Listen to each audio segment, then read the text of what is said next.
చెరువుగట్టు శివయ్య పాదాల దగ్గర ఏం జరుగుతుంది చూడండి.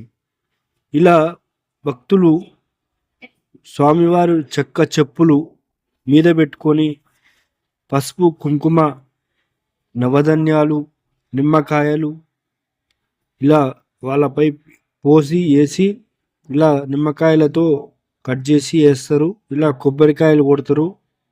వీళ్ళపైన గుమ్మడికాయ తిప్పి కొడతారు. ఇలా కొట్టడం వల్ల వాళ్ళలో ఉన్న దుష్ట శక్తులన్నీ బయటపడతాయి. ఈ దుష్ట శక్తులన్నీ బయటపడి నాకు ఇది కావాలి, నాకు అది కావాలని వాళ్ళతో మాట్లాడతారు.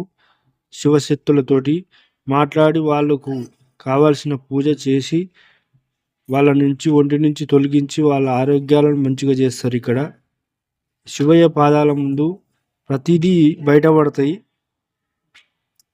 ఇదే శివయ్య పాదాలు, స్వయంభుగా ఏర్పడిన శివయ్య పాదాలు. ఇక్కడ చూడండి, మనిషికి పాదాల కంటే డబల్ త్రిబుల్ ఉంది, అంత పెద్దగా ఉన్నాయి పాదాలు. ఇలా పడుకోబెట్టి ఆయన అడుగుతున్నాడు చూడండి. ఆమెకు ఒంట్లో ఉన్న దుష్టశక్తి బయటకు వచ్చింది. ఆమె ఎట్లా షేక్ అవుతుందో చూడండి.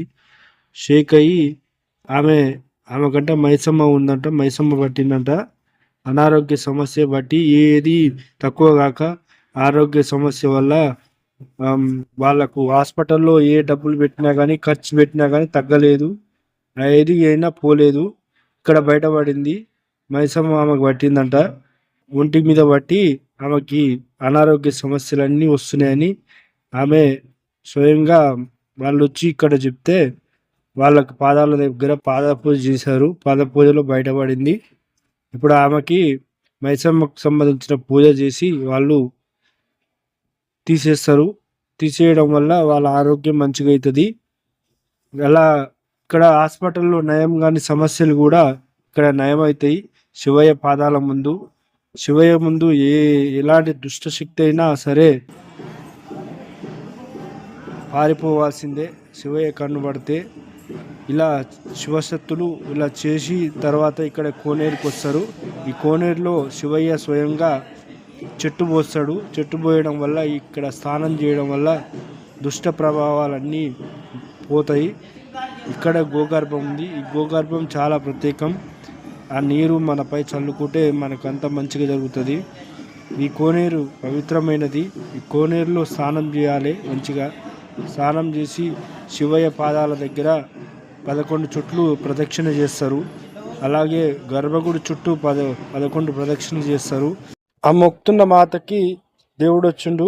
ఇలా స్నానం చేసి పాదాల దగ్గర చేరుకొని ఇలా పాద పూజ చేస్తారు. చూడండి, వాళ్ళు భక్తిగా స్వామివారికి పాలతోటి ఎలా అభిషేకం చేస్తూ ఆ స్వామివారిని ఓం నమో భగవతే రామలింగాయ, ఓం నమ శివాయ అనుకుంటూ వాళ్ళ కుటుంబ సభ్యులంతా పాలు పోసి ఆ స్వామివారి పాదాలకు స్వయంభుగా ఏర్పడిన పాదాలు అవి డబల్ త్రిబుల్ ఉంటుంది.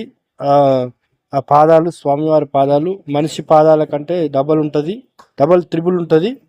ఇలా పాలతోటి కడిగి వాళ్ళు తర్వాతకి బండారు పోసారు. చూడండి, బండారుతో మొత్తం ఇలా స్వామివారి పాదాలకు పెట్టేస్తారు. ఇలా భక్తిగా స్వామిని ఎంత భక్తిగా మనము పూజ చేస్తామో అంత తొందరగా రిజల్ట్ ఇస్తాడు ఇక్కడ రామలింగేశ్వర స్వామి. మీరు చూడండి, వాళ్ళు మొత్తం ఇలా బండారు పైన వేస్తారు. ఇక్కడ పాదాలు, ఇక్కడ కింద పాదాల మీద వేసి స్వామివారిని వాళ్ళ కోరికలు చెప్తే ఇక్కడ స్వామి ఇని వెంటనే తొందరగా రిజల్ట్ ఇచ్చి వాళ్ళకి మంచిగా చేస్తాడు. ఇక్కడ వచ్చే భక్తులు చాలామంది చాలా సీనియారిటీ.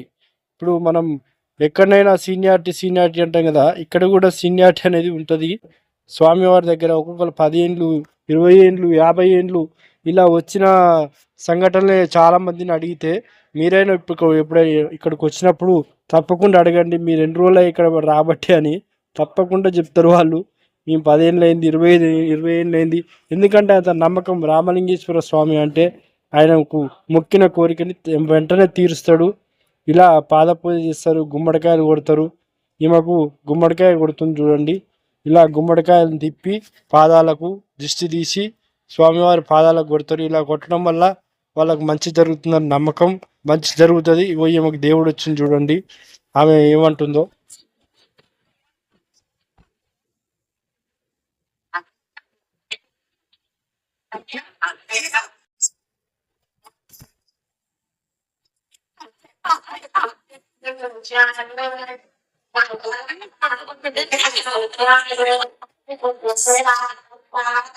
ఇలా వస్తే దేవుడు వచ్చినట్టు.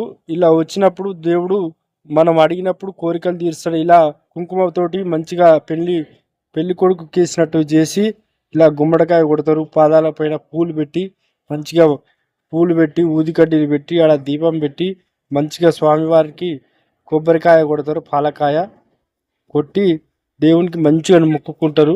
ఇక్కడ ఆ పాదాలపై తల ఇట్లా ఆనిచ్చి మొక్కడం వల్ల మనకు ఒకటి ఆయన అనుగ్రహిస్తే మనకు జ్యోతి కనిపిస్తుంది. ఏడ మూడు గుండ్లలో ఉన్న శివలింగం అనేది వెలుగుతుంది. వెలిగి జ్యోతిలాగా కనిపిస్తుంది. ఇంకా ఆయన దర్శనం కూడా ఇస్తాడు. మన ఒంటి మీదకి వచ్చి మన సమస్యలు కూడా తీరుస్తాడు. అంత నమ్మకము. మీరైనా ఎప్పుడైనా వచ్చినప్పుడు రండి తప్పకుండా. ఇక్కడ 5 అమావాస్యలు ప్రత్యేకంగా ఉండి నిద్ర చేస్తారు. ఇక్కడ 5 అమావాస్యలు నిద్ర చేస్తే మన ఆరోగ్య సమస్యలు కానీ ఆర్థిక సమస్యలు కానీ అన్నీ తీరిపోతాయి. ఇవే స్వామివారి పాదాలు. చూడండి భక్తులు ప్రతి సోమవారం, శుక్రవారం, ఆదివారం, అమావాస్య చాలా ఎక్కువ మంది ఇక్కడ వస్తారు భక్తులు. మామూలు దినాల్లో మామూలుగా వస్తారు. ఇక్కడ ఉన్న దేవస్థానం వాళ్ళు కూడా చాలా మంచిగా నీట్నెస్గా మెయింటైన్ చేస్తారు. మంచిగా నీట్నెస్గా ఉంచుతారు. ఇక్కడ ఇది చెరువుగట్టు గ్రామం, నార్కట్పల్లి మండలం, నల్గొండ జిల్లా. ఇక్కడ మీరు తప్పకుండా రండి. మీరు తప్పకుండా ఈ పూజ చేయించుకోండి. మీకు అంతా మంచిగా జరుగుతుంది. మీరు అందరూ బాగుండాలని కోరుకుంటున్నాను. నేను బాగుండాలంటే నా ఛానల్ని సబ్స్క్రైబ్ చేసుకోండి. ఓం నమ శివాయ. ఓం నమో భగవతే.